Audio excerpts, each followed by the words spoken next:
Yeah, I'm Alice, and ever since I was a teenager, I've worked in things to do with public engagement with science and technology, because I've been really aware and really inspired by the fact that there are big gaps between scientists and engineers and medics and everybody else, and we could all gain from being a bit more connected to them. I think as members of the public, those of us who aren't part of those communities, there's a lot we can learn from them, but also they could probably learn a bit from talking to some other people too. And in the last few years, I've been really focusing on climate change and energy, because that's the thing that I kind of wake up in the morning most scared about, most passionate about. And for the last 2 years, I've worked for a charity called 1010. And what we do at 1010 is we try and create opportunities for people to take action on climate change. Because I think this is probably something that a lot of you feel, like kind of want to take action on climate change, think that's maybe something you should do, but not really sure how. And maybe you've got a friend who's like, oh, if you just give up all meat, it'll all be fine. We've all met the people who've watched Conspiracy too many times this year. But you might be thinking, well, you know, that sounds like a good idea, but I'm a bit skeptical of this. And you probably would be right, because, you know, well, yes, you should. If you want to take action on climate change, one big way you can do that as an individual is thinking about what you eat. And that might lead to at least decreasing animal products. I'll let you go away and think about that. But it's not, even if you took a really radical impact on your own diet and convinced loads of other people to do that, that's still not going to do it. There's so many other multiple different things and multiple different places we need to take action. So I'm going to talk about one of those today. I'm going to talk about power stations. And I'm going to invite us to think about what we might do when we build a power station, and what other things we might do when we build a power station than just create power, and how that might collectively lead to a slightly better relationship with electricity, which will help us ultimately take the kind of action on climate change that we need and that we want. So I want you to think of a power station. It might look a bit like this, which is the emoji for power, well, and this is not the emoji, but the emoji for power station looks a lot like this.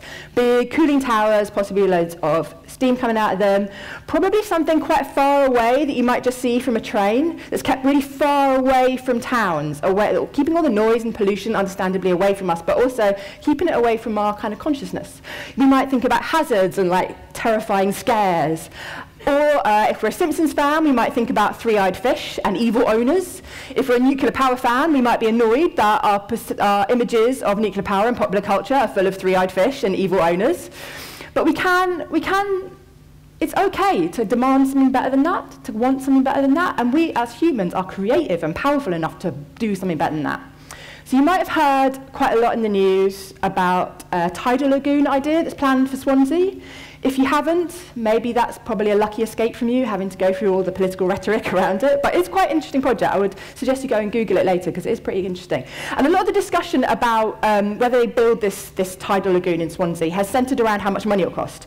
And it's like something around 1.3 billion, so it is understandable that people are thinking about how much money it will cost. Or they're thinking about how many jobs it might create. Latest figure I heard last week was that there will be 30,000 tidal jobs in Wales, but we are in an election period, so we probably should take any rhetorics about jobs with quite a big pinch of salt. But still, it potentially will create a lot of jobs in the area, and in areas where some jobs and good jobs would be really needed.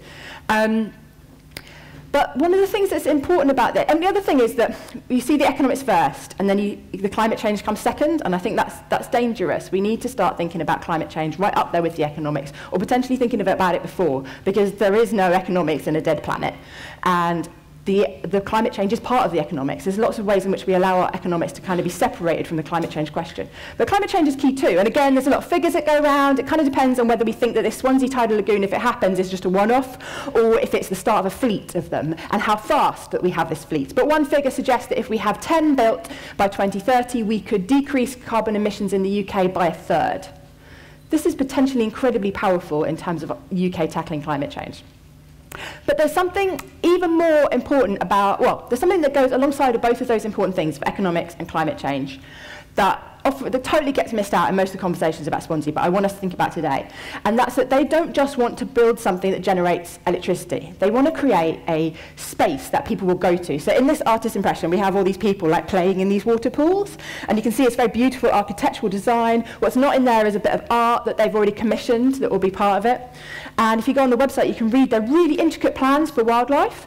So one of the controversies around tidal lagoons is some of the ways in which they've been done in the past have not been good for wildlife, and it's certainly certainly something you really need to think about when you build any big bit of energy infrastructure, is the impact on the local environment.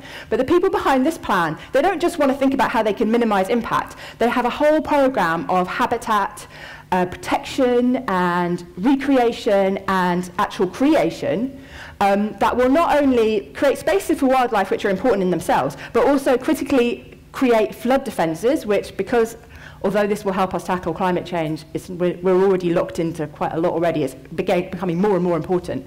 And we'll create an opportunity for the people who will visit this area, because they want it to be a visitor centre with art and culture and spaces for people to hang out, actually an opportunity for people to connect more with nature. We don't think about power stations as being somewhere that would actually help improve our relationship with nature, but the people behind this feel that they can do that. And I find this quite inspiring. Now, it's really easy to dismiss these like wildlife plans and art projects that go around projects like this as a bit of like PR fluff on top. And I think that that's dangerous though, because if we dismiss our social and cultural relationship with energy, then we lose all sorts of things that we need in order to get the economic plans and the climate change plans and the engineering projects and the jobs and everything off the ground. In fact, I'd argue that one of the reasons we're in such a mess in terms of our relationship with energy, which is leading to all sorts of economic problems and worries about climate change and habitat destruction of wildlife habitats, and us emotionally feeling that we don't get to see birds so often, and all sorts of other problems, is because we have such a bad social and cultural relationship with energy. Now, these people in Swansea aren't just the only people who are dreaming like that. This is a project, this is an amazing organisation called Land Art Generator Initiative, or LAGI, based in the States, but they work around the world. And every 2 years, they run a competition where they invite people to imagine renewable energy as if it could be beautiful. And their archives are, if you want somewhere to just procrastinate on the internet for a couple of hours, their website is amazing. They have this archive of weird and wacky designs. A lot of them are design fiction. So this one is meant to be, these balloons are actually meant to be solar PV cells that kind of open and move up and down. I think the description was slightly confusing, but the thing that's, I think this is fiction. I really can't imagine an engineer being able to do this now, although if someone in the room is a PV engineer and wants to tell me that I'm wrong, I'd love to hear it, because I'd love to build this. But what's important about this is not just that, it's not so much that it could happen, it's more that it's a challenge to the way that we think about what energy would be. So this is meant to be not just somewhere that people would hang out in a park and jump for joy, weirdly, that they have in their weird architectural model pictures that they've cut and pasted in, but it will be playable. So it's not just beautiful, but playable. But it's not just people who are imagining stuff. It's not just blueprints. It's not just Swansea and Laggy. There are people who are already thinking about this and doing it already. So this is, if you ever go to Iceland, the country, not the supermarket, they have loads of geothermal power. They're really into it. It's amazing. And one of the things they have is, by one of the big geothermal plants not far from Reykjavik is a spa. And this is a spa next to a power station. It's incredible. If you're ever near there, totally go. And the Eden project in Cornwall is trying to do a geothermal project at the moment, which they hope will also power heat swimming pools. And also, someone was telling me that in Iceland, they have, there's lots of really, really good swimmers. And one of the reasons for that is that they have loads of, on a sort of more everyday level than a spa, a lot of they have loads of swimming pools that are very cheap and easy to use because they're powered from the geothermal. People are literally, swimming in the heat of the thing, the electricity generation. There's also, actually, if any of you have ever been to the Redditch in the Midlands, there's a swimming pool in the Midlands that is the heat is for the swimming pool to keep the water warm, comes from reusing the heat that is created from a crematorium next door. That's probably the most genius, though slightly disturbing versions of people being clever. Anyway, this is cool. This is a wind turbine in Norfolk that you can climb up. So a bit like you can climb up the Monument in London, you can climb up this and there's an amazing view. It's so cool. This is a school that has solar panels that are kind of fused with stained glass windows, and there's churches that have things like that too, which I just think is incredibly beautiful. Talk about imagining renewable energy as if it could be beautiful. How beautiful is that? This is one of my favourites. This is a solar tree in Bristol. There are 2 solar trees in Bristol. This is one on some allotments. And the one in the centre of Bristol, it's sort of in a main square. You can charge your phone off it. It's a bit like a statue, actually. And I think it's quite important that this is Bristol that it's at, because Bristol has a lot of controversies around particularly one statue they have of a slave trader called Edward Colston.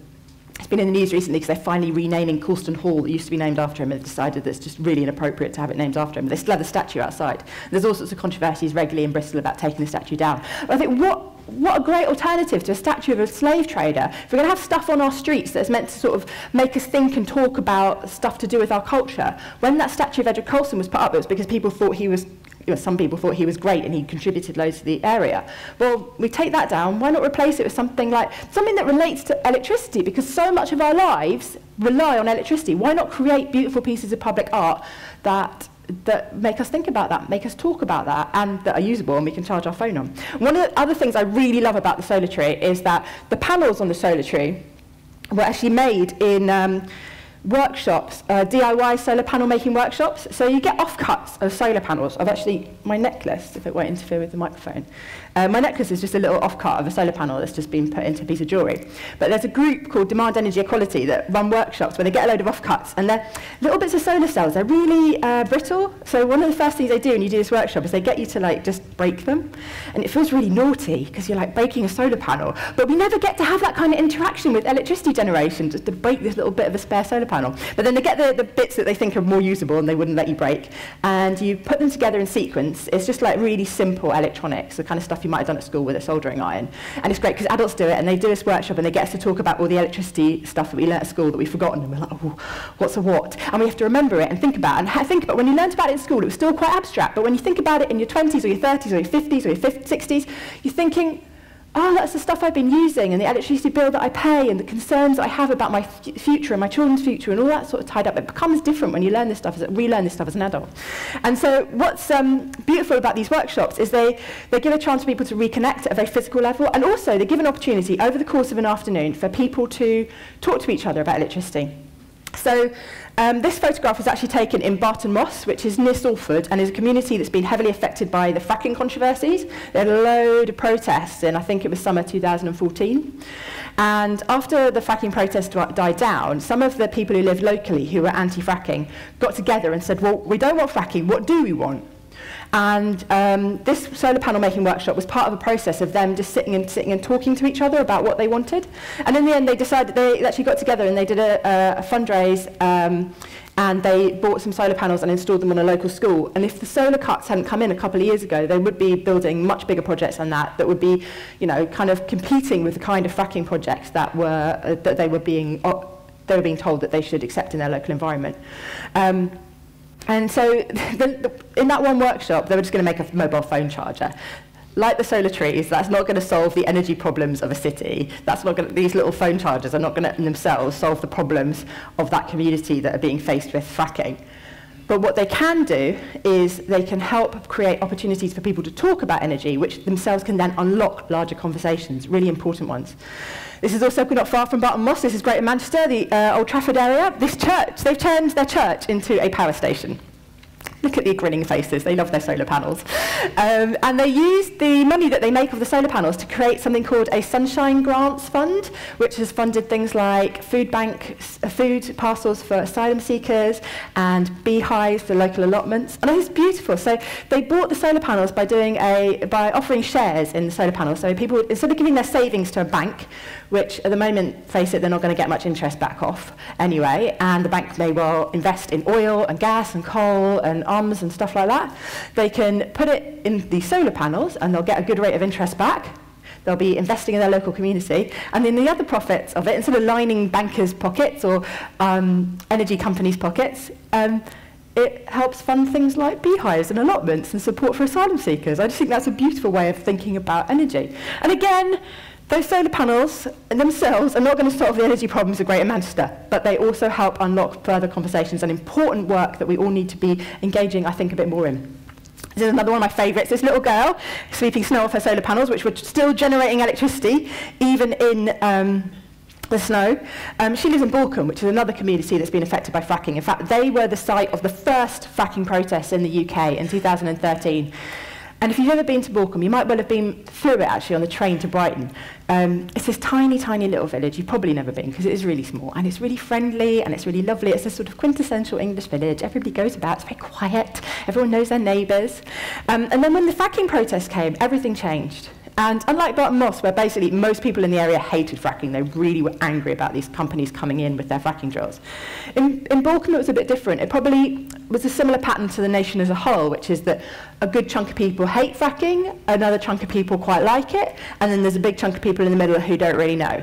And in Balkan, because you had this big fight, everyone kind of started to take sides. And for the first time in years, people stopped talking to each other. It was really horrible. So even after all the frackers went, because in the end they didn't frack, and the protesters left, and the press had left, and the politicians who were trying to make political capital out of everybody left, this poor little village was left quite bruised. And so a group of them got together and thought, well, what are we going to do if we aren't going to be fracked? And also, well, they were made to face questions that most of us don't have to face, which is what is our energy future? Where is it going to come from? Whose lives are going to be inconvenienced by it? But on top of that, they wanted something that was going to bring the community together. And they realised that although fracking kind of divided everyone really quite liked solar, and they also liked the idea of community-owned solar. So again, with the share issue that was worked from the local community. And so they first built they built this first small share offer to put some solar panels on a cowshed, which is this one. Then they did 2 local schools. And I recently heard that one of the schools had just bought a battery, so they're doing solar and storage as well, which is like amazing to see a state school doing like that, something that innovative. Normally, you know, we don't. It's sort of seen as like just rich tech enthusiasts get to do it. But like, anyway, they did in the school. And then, ultimately, they developed a solar farm nearby which would match the electricity demand of the whole village and the village next door. So this isn't just playing around with little trees that you can, you know, charge your mobile phone in. They were really thinking big. And this is a picture of a solar farm. It's not the one that they built, but it's one that they visited. This photograph was taken on a trip where they went to a lot of local solar farm. Well, they went to particularly one local solar farm to learn a lot about it and think about what kind of solar farm they wanted. And they wanted one, because they had the opportunity to build their own one, they could think. I mean, first of all, actually, they weren't going to do a solar farm at all. They wanted to just do rooftop solar on the village, which is what a lot of people say. I often get this, like, when we post stuff at work on Facebook, we get people going, I hate solar farms, why can't you put it on roofs? Like, well, you can put them on roofs, but solar farms can also have a lot done well, can be really important. And that was a kind of journey that the people of Balkan went through, because they started off thinking, oh, solar should be on roofs. And then they started thinking about what impact it would have on their village, if it was covered in solar panels, and like putting them up, and also just where they'd be positioned and what the opportunities of a solar farm done well could be. And then they changed and they were like, no, we really want a solar farm, but we're going to do it really well. So they went to this one because it's almost like a nature reserve as well as a solar farm, which if you do them well can be, and there's space for the sheep to graze, so it doesn't necessarily disturb, doesn't take land from crop production or food production. They thought about where the hedges would be positioned so it wouldn't affect the views, but also could create habitats for badgers and hedgehogs, and they could have wildflowers, and it's a really beautiful thing that they made, really, really beautiful. Just to take it back to the cities, this is a massive power station. Well, I mean, power stations farms, it's not huge, but as a solar installation, it's pretty cool. It's 4,400 solar panels across Blackfriars Bridge, so if you ever go through Blackfriars Station or get off it, not only is it a really cool station that's on a bridge, so you can exit north or south of the river, but it is a power station because it's covered in solar panels. That apparently generates half of the energy that the station uses. The trains going through is a whole other issue, but my charity 1010 is working with Imperial on that at the moment, so watch that space. Next door to that is actually a place where we used to generate electricity in cities. We used to generate power in cities. This is one of our old power stations. This is what is now Tate Modern, the old Bankside power station. And one of the beautiful things about that is if you go up to the chimney now, all the way up top, the new viewing platform that opened last year, and look down, you can see that they've installed some solar, and it is becoming a power station yet again. This is a school that's got solar. And this is I really love the schools that have gone solar that really take their educational opportunity. There's loads of schools that just rent their roofs out to solar developers and the kids don't even know there's solar panels on there. But the best schools really take it as an educational opportunity. And the important thing I think about that is not just that the school is, I mean, that school is quite a major solar installation. They'll be generating a fair bit of their electricity. But on a good on a really sunny day, the kids will see it and they'll be like, yay, look at all this electricity we're generating. But on a day like today, where they're only generating a bit, that opens up questions for the kids to think about, where else is our energy coming from? Where's our heating coming from that's gas-powered, that's not even coming from the solar panels? And they start to ask other questions about electricity and heat and other power generation that they wouldn't otherwise be talking about. So these solar panels are not just powerful because they generate electricity, but they open up opportunities for us to discuss where the rest of our electricity is going to come from. And that, I think, is the most powerful thing for these things. So, yeah, to conclude, I mean, a lot of these examples have been solar. There are all sorts of things that we could do with other kinds of power generation generation. In fact, the guy who installed those solar trees has got a really good idea about some wind trees that he wants to do in Liverpool. And if anyone knows anywhere we could get funding for that, tell me. But yeah, we need more and more opportunities for us to engage socially and culturally with energy. All these little solar panels around the country are totting up to a huge amount of electricity, but in themselves, it is not going to be enough. Every little bit counts, yes, and it's great that they're doing that, but what is especially important is also that they open up opportunities for us to talk about where the rest is going to come from. So we dismiss our social and cultural relationships with energy at our peril, and let's imagine some power stations, and let's imagine something different. Let's imagine this as well as big cooling towers. Even if we also still have the cooling towers, let's imagine kids playing with solar panels like that too. Thank you.